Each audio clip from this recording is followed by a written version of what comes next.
The world of mixed martial arts is a spectacle of power, precision, and perseverance. Inside the octagon, fighters clash with an intensity that seems almost superhuman. Punches land with bone-crushing force, kicks thud against muscle and bone, and yet remarkably, many fighters appear to absorb these blows without flinching. Why is it that in the heat of combat, fighters often don't feel pain in the way most people might expect? The answer lies in a fascinating interplay of biology, psychology, and the unique demands of professional fighting. At the most fundamental level, pain is the body's alarm system, a complex signal sent from the nerves through the spinal cord to the brain, alerting us to potential harm. When you stub your toe or burn your hand, pain is immediate and impossible to ignore. In the octagon, however, the experience of pain is anything but straightforward. Fighters can suffer cuts, bruises, and even broken bones, yet continue to fight on, sometimes seemingly unfazed. To understand why, we must first look at what happens in the body and mind under extreme stress. As a fighter prepares for a bout, the body enters a state of heightened alertness. The sympathetic nervous system, often called the fight-or-flight response, kicks into overdrive. Adrenaline and other stress hormones flood the bloodstream, sharpening focus, quickening the heartbeat, and priming muscles for action. This surge of adrenaline has profound effects on the way pain is perceived. Adrenaline acts as a natural painkiller, blunting the intensity of painful sensations and allowing the fighter to push through injuries that would incapacitate most people in everyday life. But adrenaline is just one part of the story. The brain, too, plays a central role. During a fight, a competitor's attention is razor-sharp, locked onto the opponent and the immediate demands of survival. This intense focus leaves little room for the mind to dwell on pain. In fact, scientific studies have shown that when people are deeply engaged in demanding physical or mental tasks, their perception of pain can be dramatically diminished. For fighters, every second counts. The mind is consumed by the need to anticipate attacks, execute strategies, and defend against danger. Pain signals may reach the brain, but they are often drowned out by the urgent demands of the moment. There is also the phenomenon of pain gating, a process by which the nervous system can inhibit or gate the transmission of pain signals to the brain. When the body is moving intensely, as in a fight, the brain prioritizes signals related to movement and balance over those related to pain.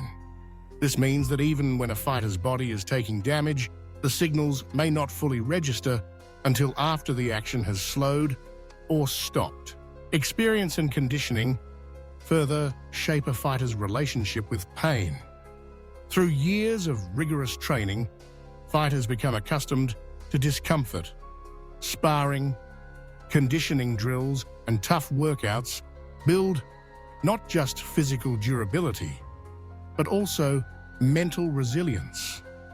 Over time, fighters learn to distinguish between pain that signals serious injury and pain that simply comes with the territory.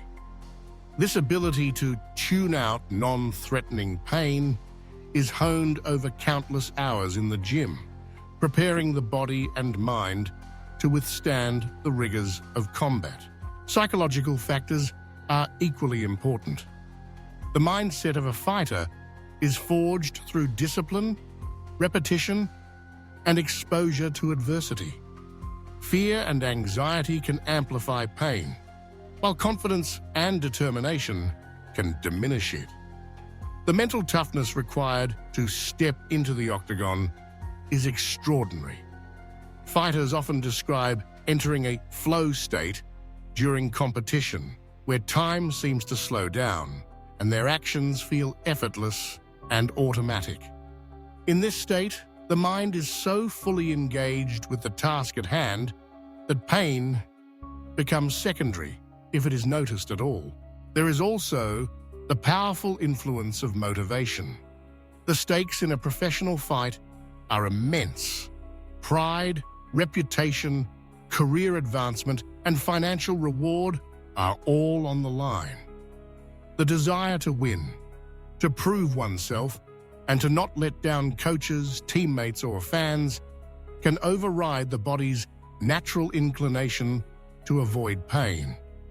This drive fuels a fighter's willingness to endure physical punishment far beyond what most people would tolerate. Social and cultural factors play a role as well.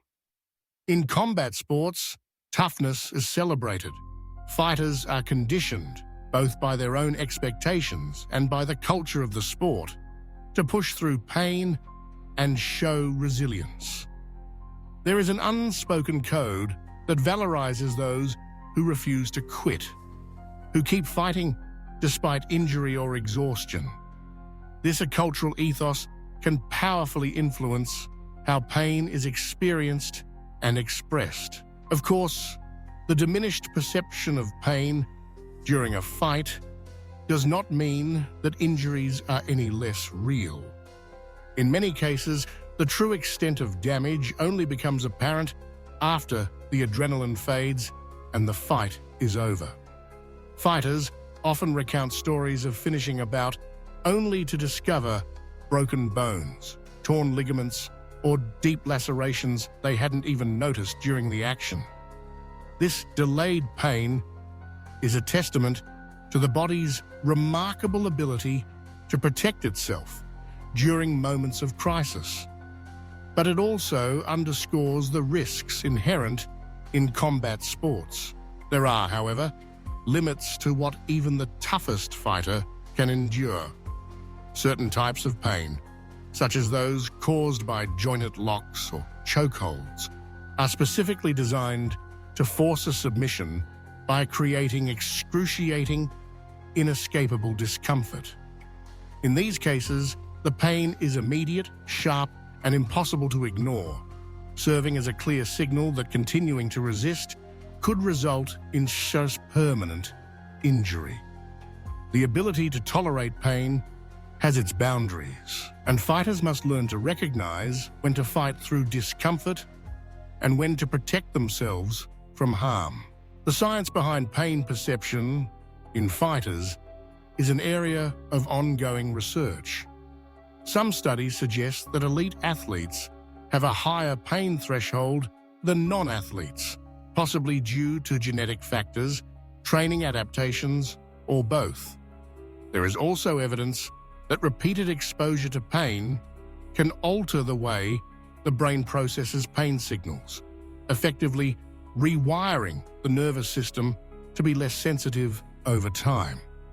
This adaptation, while beneficial in the context of sport, raises important questions about long-term health and the potential consequences of repeated trauma. Beyond the biological and psychological explanations, there is something almost mystical about the way fighters transcend pain. At the highest levels, fighting is as much an art as it is a science, a test of will, character, and spirit, as well as physical ability. The ability to remain composed under fire, to push through adversity, and to keep moving forward in the face of suffering is what sets great fighters apart from the rest. Yet, it is important to remember that fighters are not immune to pain. They simply relate to it differently. Their training, experience, and mindset equip them to manage pain, to compartmentalize it, and to keep fighting in spite of it. But when the lights fade and the crowd goes home, the pain remains. A reminder of the price paid for glory in the cage. For fans and observers, The spectacle of combat can be both thrilling and sobering.